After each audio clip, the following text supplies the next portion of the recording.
Alors maintenant, comment on va faire pour calculer justement le delta H d'une nouvelle réaction qu'on ne connaîtrait pas? On va le faire avec ce qu'on appelle la loi de Hess. Alors la loi de Hess, c'est donc du nom du monsieur, je pense, qui a découvert ça. Ça dit que calculer la différence d'enthalpie d'une molécule, qu'on fabrique cette molécule en une étape ou en 36 étapes, eh bien on va tomber sur la même valeur, c'est-à-dire que la quantité d'énergie nécessaire pour pouvoir fabriquer quelque chose, qu'on le fasse en une seule étape ou en plusieurs, va être la même. Alors comment est-ce qu'on illustre ça? Si par exemple on fabrique du CO2 en une seule étape, je prends du carbone et je le fais réagir avec de l'oxygène et j'obtiens du CO2.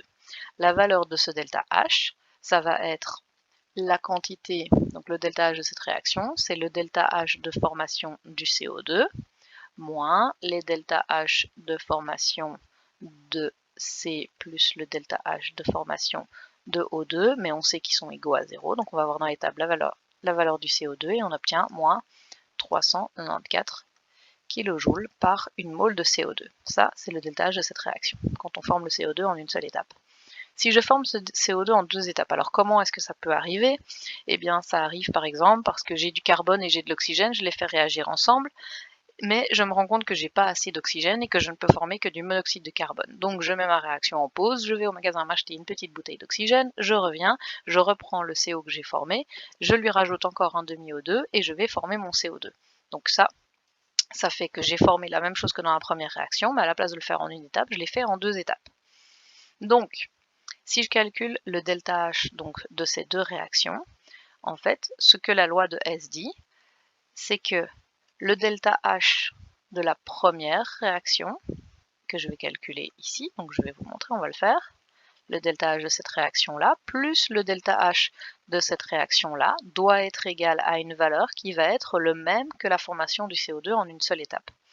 Alors, si je vais voir dans les tables, pour la première réaction, donc C plus 1 demi O2 plus CO, je vais chercher dans les tables, je vais trouver que le delta H est égal à moins 111. Pourquoi moins 111? Parce que la valeur du CO c'est moins 111, moins le delta H du C, moins le delta H du O, ça fait donc moins 111 kJ. Pour la deuxième réaction, CO plus 1 demi O2 qui donne CO2, je vais calculer ce delta H et j'obtiens l'enthalpie du CO2, donc moins 394, moins 0 pour le O2, CO qui vaut 111. Donc moins 394, moins 111, ça me donne moins 283. Si j'additionne ces deux delta H, je tombe bien sur 394, et c'est la même valeur que celle que j'avais calculée ici dans mon premier calcul. Donc la loi de Hess montre que quand on le fasse en une seule étape ou en 36 étapes, ça donne la même quantité d'énergie. Alors ce qui est important à comprendre sur le papier, c'est que même si la réaction qu'on écrit n'existe pas parce qu'elle ne peut pas avoir lieu, parce qu'elle a lieu à des températures trop hautes par exemple ou à des températures trop basses, mais qu'elle est théorique, vous pouvez quand même déterminer le delta H de cette quantité d'énergie. Donc on va pouvoir déterminer les delta H de réactions qui en réalité n'existent pas, mais qui, si elles pouvaient exister, dépenseraient ou consommeraient cette quantité d'énergie-là. Alors attention, ici il y a une faute de frappe, c'est tout et pas tonte évidemment. Donc l'enthalpie d'une réaction, c'est donc la somme de toutes les étapes qu'on va faire pour pouvoir obtenir la réaction qu'on cherche. Et ça va être important. Donc voilà, ça c'est la remarque. Elles peuvent être hypothétiques. Alors maintenant, on va passer aux exercices. Alors, donc pour faire un exercice, ce que vous devez absolument savoir, c'est 1, qu'on vous donne des delta H, d'accord, soit de réaction, soit de formation, et que donc on va appliquer la loi de Hess pour pouvoir faire ces réactions. Alors, il y a toujours deux choses dans un exercice. Enfin non, il y a trois choses dans un exercice. Il y a l'exercice à proprement parler, il y a ce qu'on vous donne dans l'exercice comme données, et puis il y a ce qu'on cherche. Alors, c'est important que vous structuriez vos exercices parce que si vous ne les structurez pas, vous n'allez pas réussir à trouver ce qu'on cherche. Donc ici, par exemple, si on prend le premier énoncé, donc dans un exercice, on a toujours trois choses. La première chose, c'est la question posée. Donc qu'est-ce qu'on cherche? c'est en général un delta H qui est inconnu. La deuxième, c'est ce qu'on appelle des équations de référence. C'est des équations pour lesquelles on connaît le delta H. Parce que je vous les ai données, d'accord? Alors si vous allez dans les tables, vous pouvez en connaître beaucoup. Ici, bien sûr, le but est de pouvoir faire les exercices, donc je ne vais pas vous inventer des molécules qui n'existent pas et dont on ne connaît pas déjà les delta H. Je vais vous donner des choses pour que vous puissiez déterminer un delta H qui est inconnu pour vous. Donc une équation de référence, donc qui est une réaction dont on connaît le delta H.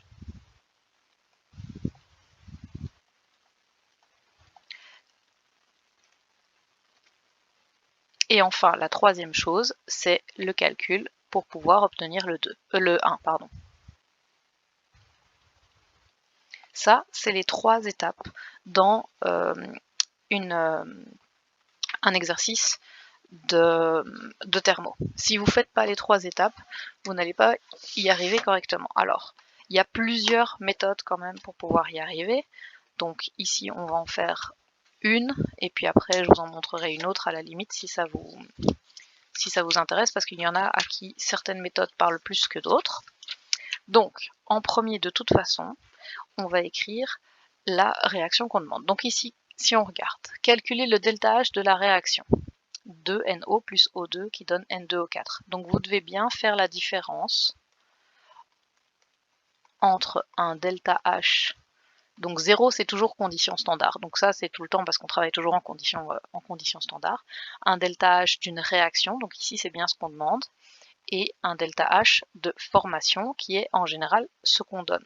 Un delta H de réaction, c'est un delta H de n'importe quelle réaction chimique, tant que elle n'est pas formée à partir des corps purs simples. Un delta H de formation, c'est le delta H d'une réaction d'un composé qui est formé à partir de ces corps purs simples. Donc ici, on demande un delta H d'une réaction, parce que ça, ce n'est pas un corps pur simple, ça, c'est un corps pur simple, et ça, ce n'est pas un corps pur simple. Donc c'est un delta H de réaction que je cherche. Donc on peut, forcément, on vous dit delta H de la réaction, donc j'aurais pu dire calculer le delta H0R et en enlevant de la réaction. Sachant que ceci, c'est donc ça, c'est ce qu'on cherche, et ça, c'est les équations de référence. Pourquoi ce sont des équations de référence? Parce qu'on vous donne une réaction et qu'on vous donne la valeur de son delta H. Alors le petit R ici, vous ne devez pas le regarder au début de l'exercice, c'est simplement la réponse pour que vous puissiez vous corriger.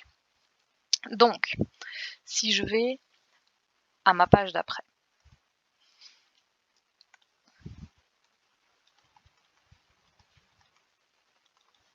donc la question posée, le delta H que je cherche, c'est celui de... Attendez, je reprends mes énoncés sur le côté. C'est celui de 2NO plus un O2 qui donne du N2O4. Ça, c'est ce que je cherche. Alors, petite parenthèse, toute petite, vous allez voir que dans les énoncés, on a des petits G ici et des petits G là, parce que c'est une réaction en phase gazeuse. Donc en fait, c'est parce que la quantité d'énergie forcément qui est stockée par une molécule à l'état gazeuse ou à l'état liquide n'est pas la même. Donc si vous allez voir dans les tables, eh bien, vous trouvez des valeurs d'énergie qui seront différentes pour un H2O liquide et un H2O gazeux. Donc ne vous inquiétez pas, dans l'énoncé, on vous les donne en fonction des delta H qu'on vous a donnés forcément. Alors, sachant que, donc ça c'est la question. Ensuite, qu'est-ce que je sais? J'ai une première équation de référence qu'on me donne qui est le N2O4. Alors je ne vais pas le recopier à chaque fois parce qu'il est forcément gazeux, qui donne 2NO2 pour une valeur de 57 kJ. Donc ça veut dire que quand je casse N2O4 en 2NO2, j'ai besoin de fournir 57 kJ d'énergie. La deuxième équation de référence, c'est que du NO plus 1 demi O2 va donner un NO2 pour une valeur de moins 57 kJ. Donc ça c'est la question, ça c'est ce que j'ai. Comment est-ce que je fais pour pouvoir trouver le delta H de ça? Alors, j'ai deux méthodes. La première méthode qui ne va pas être ici possible. Donc la première méthode, c'est avec les delta H de formation. Donc le delta H de cette réaction-là, que je cherche, est égal au delta H de formation de N2O4 moins le delta H de formation de NO plus le delta H de formation de O2, mais ça, on sait qu'il est égal à 0. Donc si dans l'énoncé ici, on m'avait donné des tables avec le delta H de formation de N2O4 et celui de NO, ou que ici, mes équations étaient des équations de formation, alors pour rappel, une équation de formation doit être quoi? Elle doit être à partir des corps purs simples. Donc j'ai besoin d'une équation de formation du N2O4, donc j'aurais eu besoin dans l'énoncé de N2 plus 2O2, donc à partir des corps purs simples, et là j'aurais eu une valeur qui est bien un delta H de formation. Et si j'ai la même chose pour le NO, donc 1 demi N2 plus 1 demi O2, là j'aurais eu les deux valeurs que je peux incruster directement dans cette réaction-là. Mais ici, c'est pas possible parce que je vous ai pas donné ça dans l'énoncé. Alors si vous avez des tables à côté, vous allez me trouver les delta H de formation dans les tables et vous allez pouvoir faire ça. Mais ici, avec les données que je vous donne, si c'est l'exercice que je vous donne à l'interro, vous ne pouvez pas le faire. Donc, on est obligé de passer par une deuxième méthode.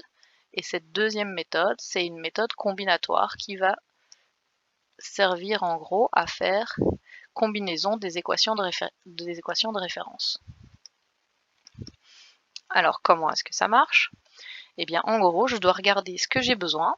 Ce que j'ai besoin est forcément dans mes équations de référence, mais je dois les mettre aux bons endroits. Donc, j'ai besoin de NO. Où est mon NO? Mon NO, il est dans les réactifs. Mon NO ici, il est là. Donc, je vais prendre la deuxième réaction. Donc, ça veut dire que vous vous souvenez de la loi de Hess. La loi de Hess dit qu'importe le nombre d'étapes dans lesquelles j'obtiens ma réaction, le delta H final sera la somme des delta H des étapes que j'ai fait. Donc la première étape, c'est de prendre la réaction du NO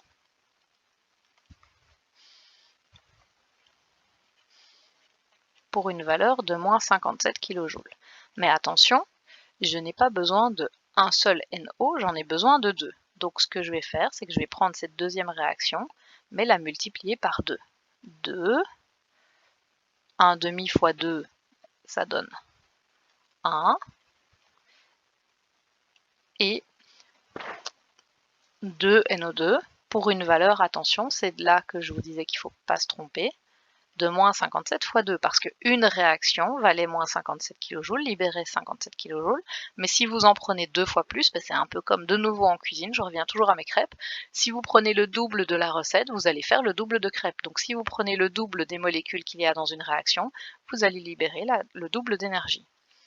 Donc j'avais besoin de mon NO. Mon oxygène, je l'ai déjà pris parce qu'il y en avait aussi dans la deuxième équation. J'ai besoin d'un N2O4. Alors, mon N2O4, il est ici dans ma réaction, mais attention, il est du côté des produits. Donc, je vais prendre ma réaction numéro 1 et la retourner. Ça veut dire que je vais prendre l'inverse de la réaction numéro 1. Je vais obtenir 2NO2 qui donne N2O4 pour une valeur de 57 kJ, mais attention, c'est une valeur qui va être inversée. Alors ça, je ne l'ai peut-être pas dit par contre. Attention, quand une réaction stocke de l'énergie dans un sens, elle va forcément la libérer dans l'autre sens. Alors l'exemple qui est super facile à comprendre, c'est la réaction de combustion. Donc j'en ai parlé tout au début, je pense quelque part avec mon dessin moche avec la vache. Une réaction de combustion du glucose, donc la respiration dans vos mitochondries, la respiration libère la quantité d'énergie qu'il y a stockée dans le glucose. Cette quantité d'énergie, donc cette réaction est donc exothermique, l'énergie sort du glucose pour que vos petites cellules puissent l'utiliser. La réaction inverse, c'est la réaction de formation du glucose, donc c'est la photosynthèse, et cette réaction va stocker une certaine quantité d'énergie. Quelle quantité d'énergie? Eh bien exactement la même que celle que vous allez pouvoir libérer lors de la respiration. Donc quand une réaction est exothermique dans un sens, elle devient endothermique dans l'autre. Donc ça, on va le noter parce que je ne l'avais pas encore dit. Donc, une réaction inverse change le signe du delta H. Donc une réaction qui stocke dans un sens, libère dans l'autre sens. Donc ici, je change bien le signe de mon delta H. Alors, quand je fais la synthèse de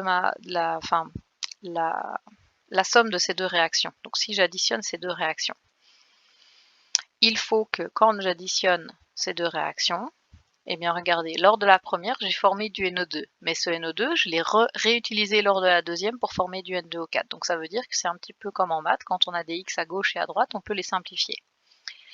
Si je reprends tout ce qui me reste dans mon équation, une fois que j'ai simplifié tout, j'obtiens 2NO plus O2 qui donne N2O4 qui était bien ma réaction que je cherchais.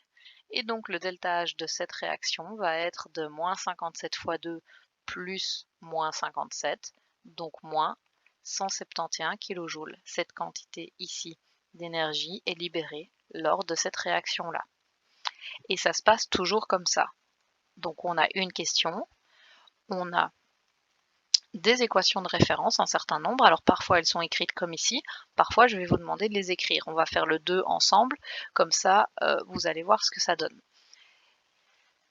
Alors l'exercice 2, sachant que la combustion du carbone libère 394, que le delta H de formation de CH4 est égal à ça, que le delta H de formation d'H2O est égal à ça, calculez le delta H de la réaction, tchac tchac tchac. Donc, première chose, je cherche ce qu'on me demande. Qu'est-ce qu'on me demande? On va le mettre en jaune ici. Calculer, non, j'ai dit jaune, calculer le delta H de la réaction. Ça, c'est ce que je cherche. Quels sont les delta H qu'on me donne? On me donne un delta H ici. Attention, on dit que ça libère, et un signe libéré veut dire que c'est une réaction exothermique, donc il y aura un signe négatif. On me donne cette valeur-ci, on me donne cette valeur-là, et on me donne cette valeur-ci. Donc ça veut dire que j'ai 1, 2, 3, 4 équations de référence et une équation que je cherche. Maintenant, il faut les écrire. Donc, on va d'abord écrire la question. Exercice 2. Le delta H qu'on cherche, c'est CH4 plus 2 oxygènes qui donne CO2 plus 2H2O. Qu'est-ce qu'on cherche? On donne l'équation de combustion, donc équation de combustion du carbone. Donc c'est la première équation, la combustion du carbone. Je prends le carbone, je le brûle, ça donne du CO2. Et on dit que ce delta H libère 394 kJ. Donc ça veut dire que ça vaut moins 394 kJ. Ensuite, on donne le delta H de formation du CH4. Formation du CH4, c'est un delta H de formation, donc à partir des corps purs simples. Donc si je retourne dans l'énoncé, donc ça c'était combustion. Delta H de formation, petit f, signifie à partir des corps purs simples. Donc CH4. Quels sont les corps qu'il y a dans du CH4? C'est du carbone, donc C. Tant qu'on ne vous dit pas que c'est un autre que C, vous prenez le fait qu'il soit monoatomique. Plus de l'hydrogène. On sait que l'hydrogène est par 2, mais il m'en faut 4, donc je mets 2. Et ça vaut moins 75 kJ. Troisième, c'est la formation d'H2O. Formation d'H2O, c'est un H2 plus un demi-O2, de façon à avoir un 1 ici. Sinon, quel va être le problème? Eh bien, j'aurai un... si je mets avec un 2 et un 2, je dois faire moins 286, mais fois 2. Donc, j'ai bien le 75 du CH4, le 286 d'H2O et le 394. Donc j'en ai que 3 en fait, des équations de référence. Pas 4, mais ça change rien. Donc voilà. Maintenant, je dois... Alors, qu'est-ce que je peux faire ici? Si je regarde, les 3 delta H ici sont en réalité des delta H de formation. Est-ce que vous voyez tous ça? Pourquoi est-ce que ce sont des delta H de formation? Parce que ici, je n'ai que des corps purs simples. Donc un delta H de formation peut aussi être une équation de combustion. Ça, c'est pas grave. Mais l'inverse n'est pas vrai. Donc un delta H de combustion peut être un delta H de formation, mais un delta H de formation n'est pas forcément une équation de combustion. Donc ça veut dire que ici, je pourrais utiliser le raccourci. Le delta H de la réaction est égal au delta H de formation des produits moins les delta H de formation des réactifs. Ça va me donner quoi? Ça va me donner celui du CO2, moins 394, plus celui d'H2O, 2 fois 2, moins celui d'O2 qui est égal à 0, donc on ne va pas s'en occuper, moins 75. Et ça va me donner une valeur de moins 891. Ça, c'est possible ici. Maintenant, si vous n'avez pas fait attention, ou que vous n'êtes pas sûr, tiens, je ne suis pas sûr, ou tiens, je voudrais vérifier. Si on vérifie, j'ai besoin de CH4. Donc, si j'utilise la combinatoire, j'ai besoin de CH4. Je cherche dans mes équations de référence, mon CH4 est là, mais il est du mauvais côté. Donc, je vais prendre l'équation numéro 2 et je vais la retourner. J'obtiens donc CH4 qui donne C plus 2H2 pour une valeur de 75 kJ qui est devenue plus parce que je l'ai retourné. J'ai besoin d'oxygène. Alors le problème, c'est que quand un élément qu'on a besoin est présent dans plusieurs équations de référence, ce qu'on fait, c'est qu'on le laisse tomber au départ. Donc, quand un élément est présent dans plusieurs équations de référence, il va s'équilibrer tout seul avec les autres équations. Donc, on le laisse tomber, on ne s'en occupe pas pour le moment. Le CO2 j'en ai qu'un. Il est ici, il est du bon côté, donc je vais prendre la première équation, C plus O2 qui donne CO2 pour une valeur de moins 394 kJ qui n'a pas changé étant donné que je ne l'ai pas retourné.